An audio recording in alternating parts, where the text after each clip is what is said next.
On a different note, it is a great honor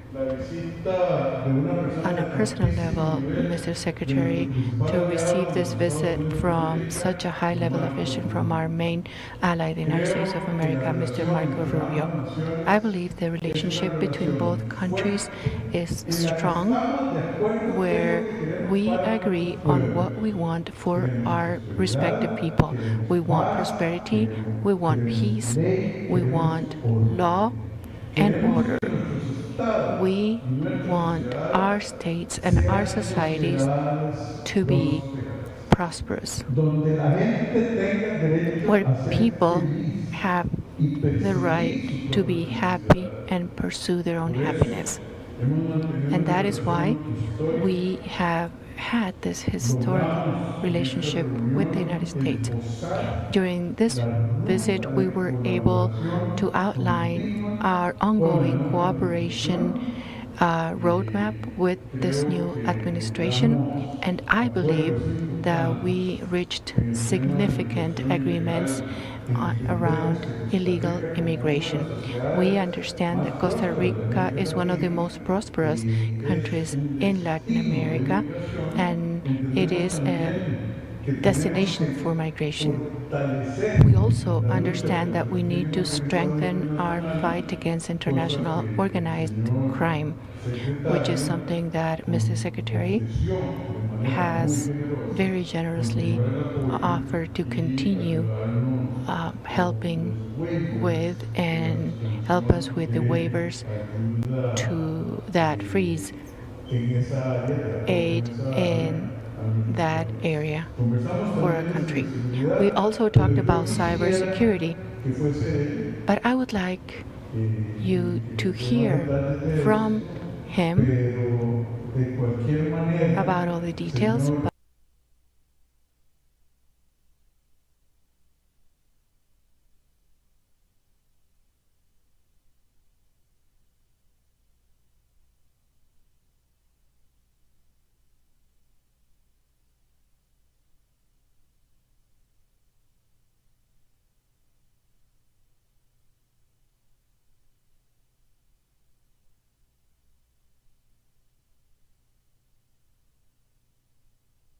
But nonetheless, Mr. Secretary, it's an honor, it's a pleasure, and I believe that we have paved the way for a joint work based on shared values, interests, and hopes. Welcome to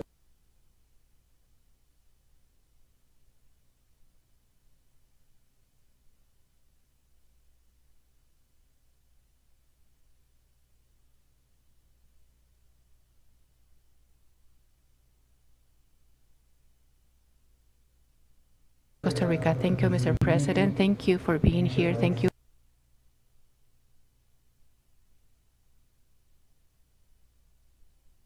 for this warm welcome to the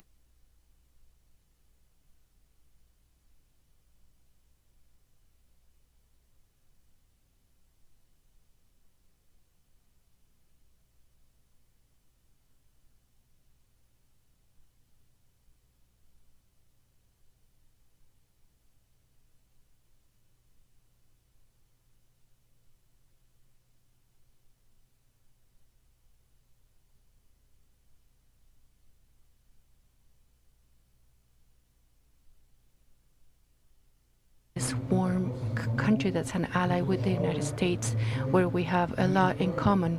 We have shared history, values, and people. A lot of American people have decided to move to Costa Rica and live here, and I believe that that's because of the stability and security that this country has to offer. We also want to express our most deepest condolences for the loss of life of that officer that faced organized crime.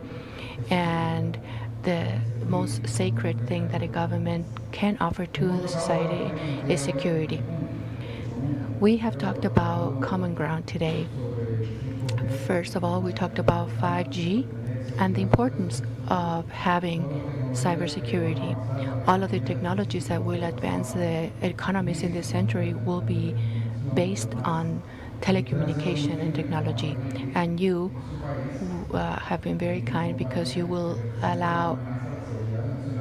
not allow companies that pose a threat to national security or economic security.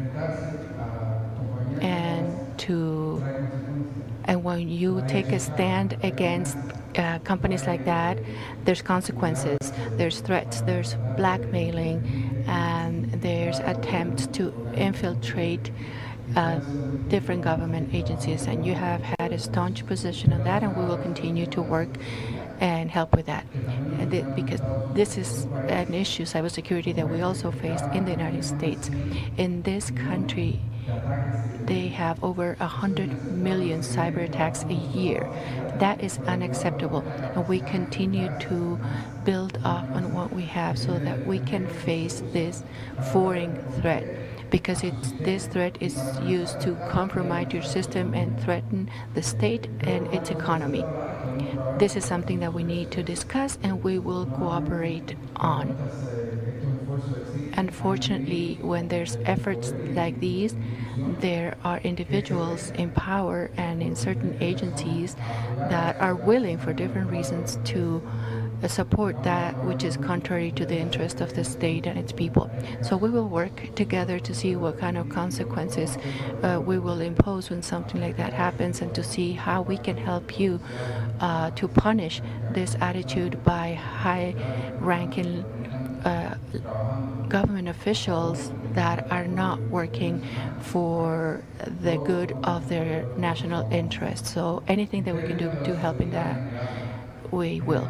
In terms of national security, we have the threat of these drug terrorist groups that use your country because of your geographic location as a transit point, with all the problems that come with that. So we will collaborate with you. We will investigate to see how we can involve the DEA and the FBI from the United States, working under your security teams here, so that they can investigate cases that are around drugs that are to be sent to the United States and other places.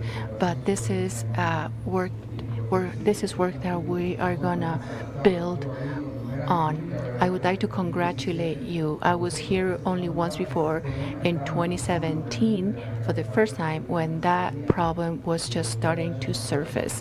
And you have done a commendable effort to face that, so we will support you 100%.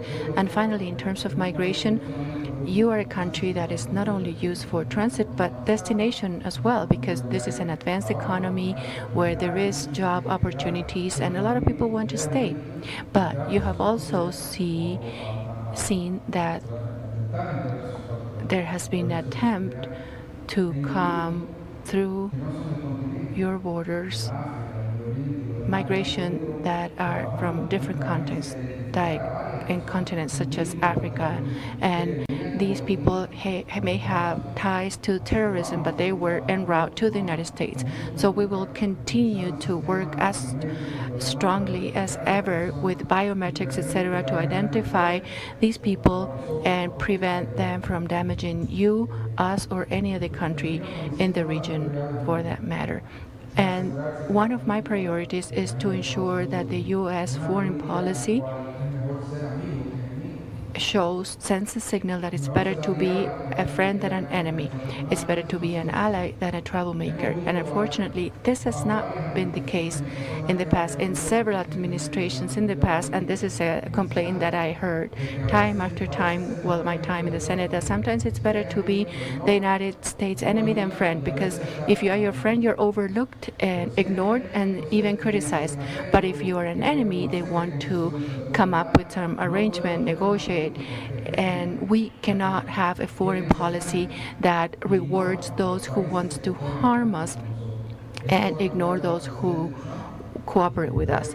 This is going to change under President Trump's administration, and I hope that today's visit is the initial signal that say that President Trump will be a friend to their allies and will work together with their allies, especially when it's a country like this that we take as an example, as a model that we would like other countries around the world to follow. If I may briefly say a few words in English. Lo quieres hacer en inglés también, un inglés perfecto. He speaks perfect English, by the way. Briefly, it's important to be here in Costa Rica. It's a country that I believe is a model for what we want to see other countries in the region become, and frankly, the world. And there's so much to work together on. First, I want to congratulate and thank the President. They've been very firm on the security of their 5G system, on only allowing trusted vendors to bid on it. It's important. 5G is going to be critical technology for the development of all of the industries that are going to drive the 21st century. But it has to be secure. And when you confront companies that are not secure, they're backed by governments like the government of China that likes to threaten, that likes to sabotage, that likes to use economic coercion to punish you. And they've been very firm, and I think they deserve a lot of support in confronting that and in carrying out a process of responsibly bringing 5G, which is going to be essential to future economic development. This is a country that's also facing a cybersecurity issue that's very serious. 110 million cyber attacks a year. For a country of this size, it's extraordinary. And they have faced it very bravely. We're going to continue to work on what we're already doing together to help them secure their telecommunication systems and more broadly against cyber attacks.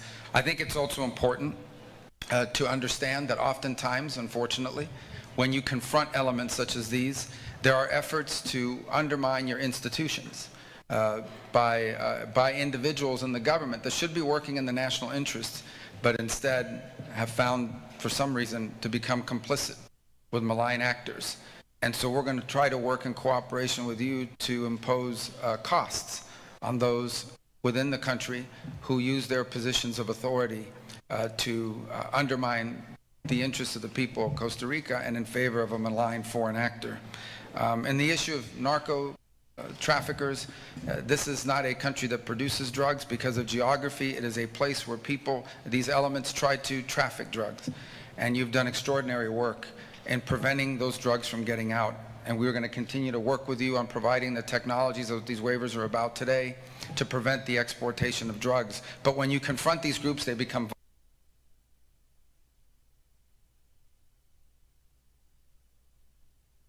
violent, and they become vicious. And so we want to see how we can work, perhaps by allowing more DEA and FBI resources to conduct investigations together with your police and your law enforcement, to identify and help you capture and arrest them and bring them to justice. And last but not least, on the issue of migration, which is a catastrophe, mass migration, not a source of migration, but it is a route that's used for migration. Because it's an advanced economy, unlike many of the other countries along the migratory route, some decide to stay, and you've done that at great cost, especially due to the instability in Nicaragua, where so many have left to flee that, but the cost, 20% of the population at this point here is from another country, and I know it's been extraordinary. But the one area we've really worked very closely on is biometric data sharing. We want to build on that because we are seeing, you've seen, and they've confronted here, elements from all over the world, from other continents, from Africa, from the Middle East, that have links to terrorism, that have been stopped through our biometric sharing programs and identified and prevented from moving forward and doing God knows what if they had ever reached the United States. That's an important partnership, and it's one we want to build on, and we're going to look for opportunities to build on and make stronger than ever through intelligence sharing, biometric sharing in real time, and very close coordination to ensure that this never becomes a place where terrorists can transit and do harm somewhere else. It's an honor to be here. As I said, one of my priorities as Secretary of State is to ensure that under President Trump we have a foreign policy